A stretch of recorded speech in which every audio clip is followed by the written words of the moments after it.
ధనిక రాష్ట్రంగా ఉండే తెలంగాణ ఇవాళ ఆర్థికంగా దివాలా తీసిందన్నారు కేంద్ర మంత్రి బీజేపీ రాష్ట్ర అధ్యక్షులు కిషన్ రెడ్డి. రాష్ట్రాన్ని కాపాడుకునేందుకు మరో ఉద్యమం చేయాల్సిన అవసరం ఉందన్నారు. 100 రోజుల్లో రుణమాఫీ చేస్తామని ఆగస్టుకు వాయిదా వేశారని విమర్శించారు. ప్రభుత్వం వడ్లకు బోనస్ నుంచి తప్పించుకొని రైతులకు అన్యాయం చేయాలని చూస్తుందన్నారు. జనగామలో జిల్లా బీజేపీ అధ్యక్షులు దశమంత్ రెడ్డి నివాసంలో ప్రెస్ మీట్లో మాట్లాడారు కిషన్ రెడ్డి. ఎమ్మెల్సీ ఎన్నికల్లో ప్రేమేందర్ రెడ్డిని గెలిపించి ప్రభుత్వానికి షాక్ ట్రీట్మెంట్ ఇవ్వాలన్నారు కిషన్ రెడ్డి. ఎన్నో త్యాగాలు చేసి ఎన్నో బలిదానాలు చేసి తెచ్చుకున్నటువంటి తెలంగాణ ఈరోజు అన్ని రకాలుగా ఇబ్బందులకు గురయ్యేటువంటి పరిస్థితి ఏర్పడింది. కేసీఆర్ పాలనలో 10 ఏళ్లు, కాంగ్రెస్ పాలనలో ఈ 6 నెలల్లో తెలంగాణ భవిష్యత్తు అంధకారంగా మారే పరిస్థితి ఏర్పడింది.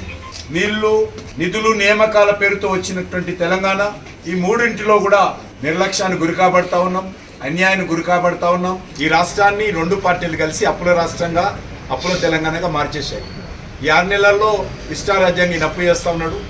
ఈరోజు రుణమాఫీ కోసం కూడా 2 లక్షల రుణమాఫీ కోసం కూడా ఒక ప్రత్యేకమైనటువంటి కార్పొరేషన్ పెట్టి అప్పులు తీసుకొని రుణమాఫీ చేయాలని చూస్తూ ఉన్నాడు.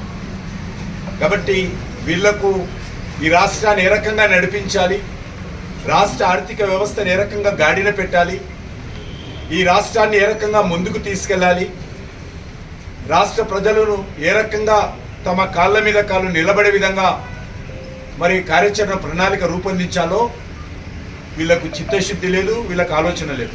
ఈ నెల 27న జరగనున్నటువంటి పట్టభద్రుల నియోజకవర్గంలో ఏదైతే ఉమ్మడి నల్గొండ, ఉమ్మడి వరంగల్, ఉమ్మడి ఖమ్మం జిల్లాలకు సంబంధించినటువంటి ఎన్నికలు జరగనున్నాయో ఆ ఎన్నికల్లో కూడా ప్రజలు ఈ 2 పార్టీలకు షార్ట్ ట్రీట్మెంట్ ఇవ్వాల్సిందిగా మనవి చేస్తా ఉన్నాను.